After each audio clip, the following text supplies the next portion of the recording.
going to steal your writing table, Holly. Yes. Please do. Oh, and I better put on the right glasses. And would you like to put it back on? Paul will put it on if people are freezing. Good morning. Good morning. It's wonderful to have the last Sunday of Advent connected to Christmas Eve. No, it's not. In the liturgical churches that celebrate the season of Advent, these kinds of years get a little tough because there's so much to do on the fourth Sunday of Advent that has to be ready for Christmas Eve and Christmas Day. After church today, I'm going to ask you to hang on and place flowers. We have them all behind the altar. They've all been watered, so they're ready to be put in place. We need to fill luminaria bags with cat litter and electric candles. And we need to put bulbushes on the candles that we'll use for the candlelight service. Now, our little surprise tonight for the children is that we have glow sticks for them. We thought perhaps some parents would find great relief in not having their young children have a lighted candle next to their hair and their clothing in the pews. But that's still mom and dad's choice, guys. So if mom and dad prefer you not to have a candle, that's up to them. Zane, be sure you check with your parents, would you? Okay.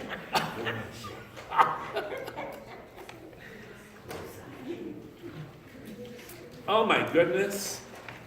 Who wants to be Mary at this moment? Jesse wants to be Mary, okay. I'll be Jesus. Wow. Anytime the angel comes to you and says, do not be afraid, run. Because it probably means you're going to be challenged with something that you never conceived as a possibility in your life. This is tough stuff. I mean, when we stop and think about what God is asking Mary to do through Gabriel is to place her very life and the life of her betrothed husband or betrothed man, Joseph, in danger in their communities.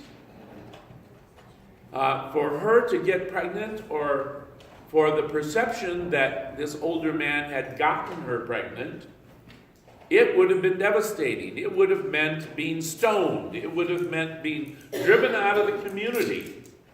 It would have meant being shunned and not being able to gather with the community anymore. This was tough stuff the angel was asking Mary to do. You know, we kind of look at this as a time of great joy and possibility, and Mary's kind of going, oh no, are you kidding me? Yeah, I know she does her Magnificat in Scripture, but let's be honest, folks. We all know what she really thought. It was like, why me? Couldn't you choose somebody else, Gabriel, to bring this wonderful message to? And the answer, of course, was no, because God knew who Mary was. He knew that she was a woman of great faith, that she was a woman who would do exactly what his son would need to have done for him as he grew in years and in maturity and in faith. And he also knew that about Joseph. I mean, the angel didn't just come to Mary. You know, the angel came to Joseph and says, I have a message for you. Now, don't get too upset. You know, Mary's pregnant. Oh, boy. And then Joseph is thinking, well, then I need to have her killed. But Joseph was a different kind of person. Joseph was the kind of man who, when he got that message from God, he contemplated the possibilities. And what did he do, by the way? He sent Mary off to visit Elizabeth. Because what did that accomplish for her and for him? It meant that there would be no problem because the people in Elizabeth's village didn't know whether Mary was married or not. And she could go through most of her pregnancy before Joseph picked her up to take her to Bethlehem. and it wouldn't be any problem. There was a little wisdom on Joseph's part about it. And of course, the news that the angel shared with her about Elizabeth, who was barren for all these years, was great good news. And certainly it was the kind of news that would have drawn Mary to go to see Elizabeth, even considering her own condition and the circumstances around her pregnancy. We need to know, and boy, I'll tell you, life faces us with a lot of different garbage. We need to know, like Mary found out, like Joseph found out, like Elizabeth found out. Let's see, Elizabeth's husband's name was Zechariah, right? Zechariah.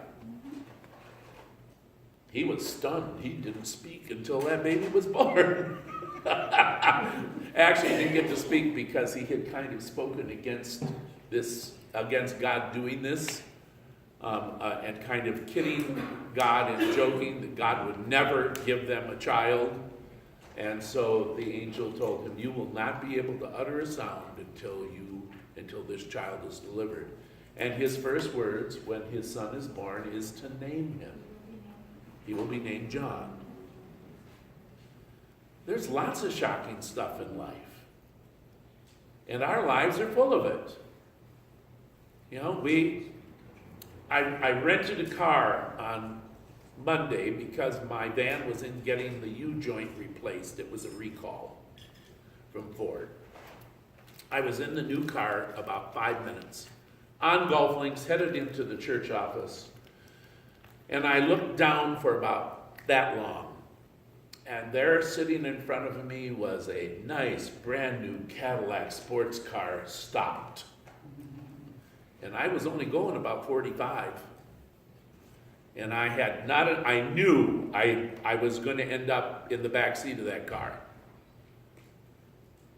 But a few seconds before that had happened, I looked in my side mirror, and I noticed that no one was driving in the outside lane.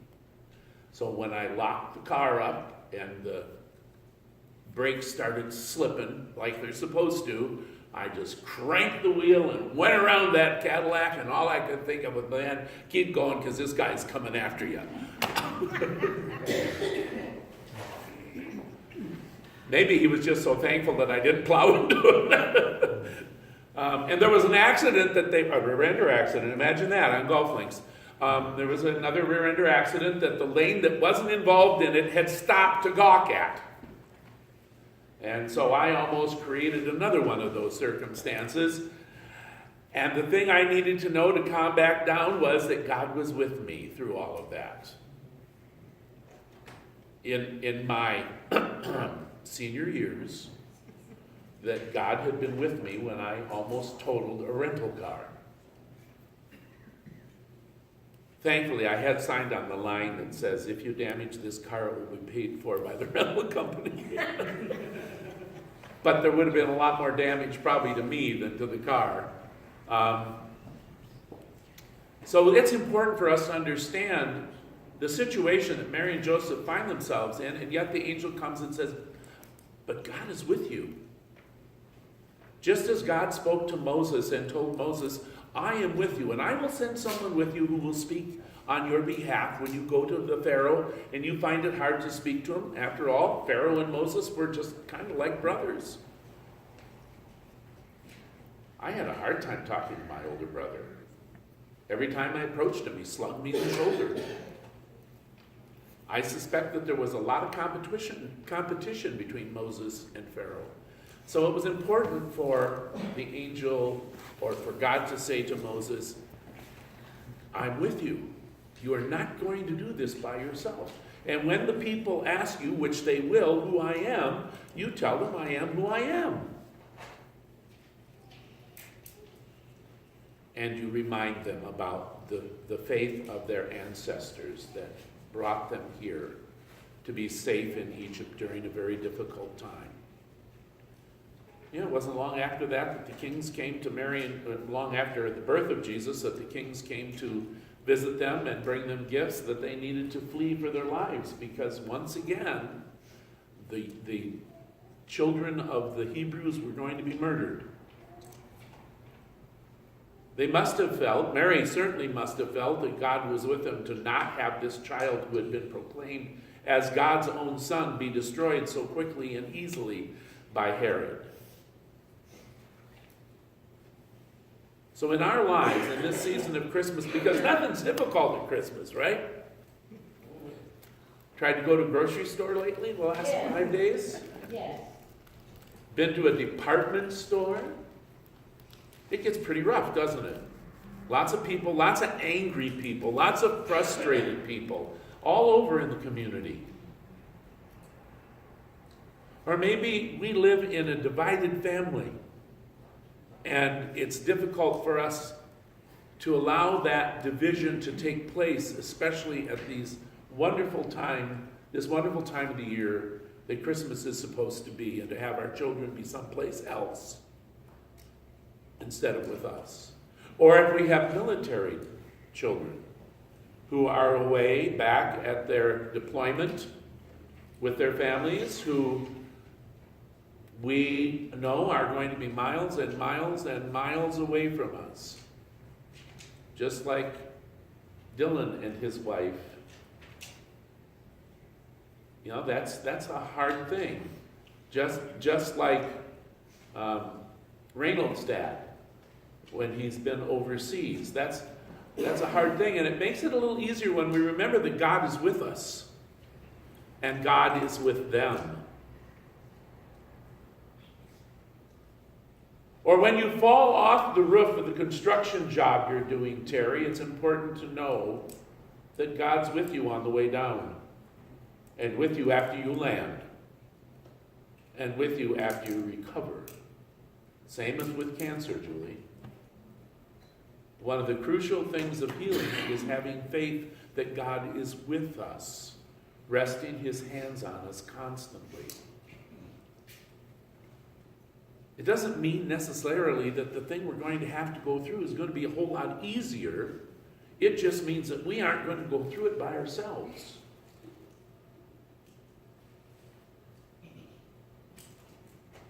Mary sees lots of critical births in her job as now are you a neonatal nurse? Yes, at TMC. You know, day after day her work is about caring for the toughest situations with the littlest of people. When I did my clinical pastoral education at Children's Hospital in Lincoln Park, Illinois, it was important for me to know on those times that God was with me when it really was hard. And they didn't all make it. Jeremiah can tell you that I have a thing about French fries in the car because I had to hand children who died aspirating French fries to their parents when they were gone. And and this was during seminary, I had to understand that God was with me through this. Our kids didn't eat French fries. Oh, no, they had to be cut into like 1/4-inch pieces for them to have them. When I did my dad's funeral and my mother's funeral, I needed to know God was with me. Because I really love my parents. So not only was it celebrating their lives, but it was saying goodbye. But saying goodbye with confidence that God is always with us. And the promise is not just right now, but through all of eternity, God is with us. In this life, and in death, and in the next life. And when we talk about Advent being a season and a time of anticipation in the church, what we're really talking about is coming to terms with the fact that God has come in a way so that he will always be with us. And that's the birth we're going to celebrate tonight at our 7 o'clock worship service. That anticipation of being relieved of the burden of darkness and being forgiven for sin and knowing that we always get another chance to try again, that's what we're coming to celebrate tonight. So that we can live with confidence and hope.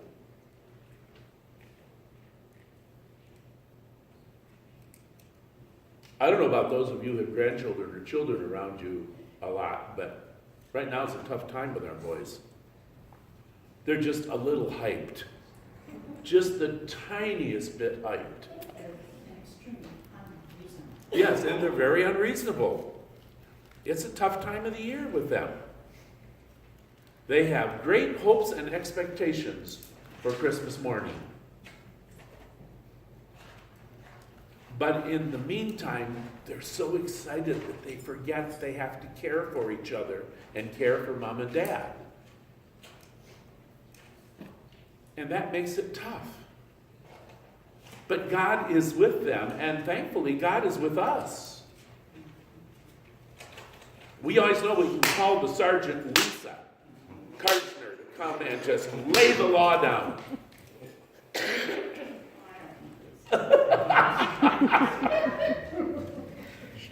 It's called the law of the kitchen wooden spoon.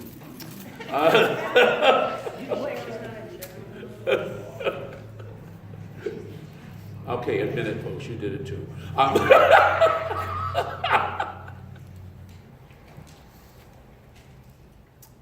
The reality is life is tough. Life is hard.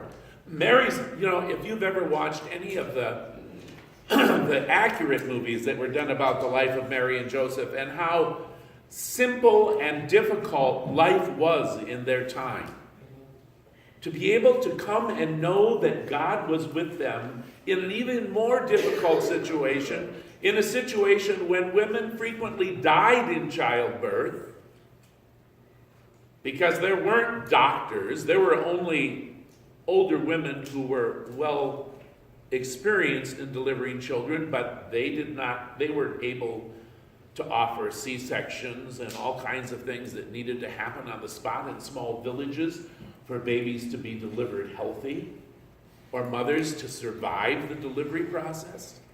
Life was dangerous and hard. And then there were the Romans, who made it even worse. Because the Roman soldiers had no desire to be good to the people of Israel. And it didn't matter, pregnant woman or not. If you got on the wrong side of the soldiers in your area, you were dead. And they didn't have to answer to anybody for doing it. What an extraordinary thing. God is with you. Do not be afraid. Perhaps the second set of words. Do not be afraid. And I think I've got it reversed. I think it's do not be afraid. God is with you. But how often are we frightened? How often are we fearful of what's going on? How often do we worry about North Korea and what could be accomplished by that government if they really go rogue in the world? Because they only have one target they really want to get, and that's us. Do you think about that for your family? Do you think about it for yourselves? It's a tough place. We're experiencing, for us, this is wonderful, the warmest winter in history. My brother and Ron and Becky are freezing their tukuses off up north because it is so bitterly cold. And the snow is getting heavier and heavier and heavier. Josh and Shannon were at 6 above zero last night, north of Denver. And I'm going, it's going to be 70 tomorrow, Lord. Oh, thank you. But that's a problem too. We went 4.5 months with a half an inch or a quarter inch of rain. Can't live with that where we are. We need to know that God is with us. And we can't ignore the world around us. We are in it. We're just not of it. But we have to live in it. But when we realize that we are of God and God's heavenly kingdom, then saying to us, God, being told God is with you, is really important and crucial to us. It's how we continue on. It's how you finish college courses. It's how you live with Parkinson's. It's how you're separated from your children over a holiday. It's how our children reach a point where we no longer have a resource to deal with their life issues.